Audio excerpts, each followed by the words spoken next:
Je bro? Poa bro. Naitwa Stens. Naitwa Edu Onyango. Edu Onyango.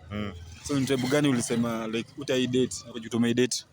Mkisii. Mkisii? Yeah. Hebu niambie uli experience aje? Mzee, niliapa sizi date Mkisii. Lakini nikajikuta nikadate Mkisii. Date Mkisii? So uli feel aje after ume date like umejikuta ume date? Baidha wanapenda. Wanapenda lakini hawataki wachezwe. Hawataki kuchezwa. But ni mali safi.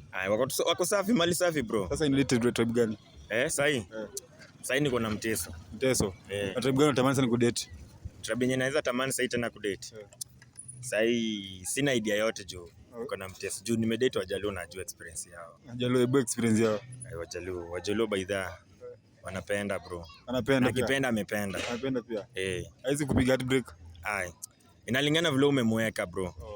Lazima utoboke ama? Si lazima, hiyo ni kawaida bro. Kama utaki kutoboka utapataje Mjaluo? Utadate Mjaluo ka utoboki bro. Lazima utoboke Mjaluo bro. Sawa bro. Pamoja. Afiti bro.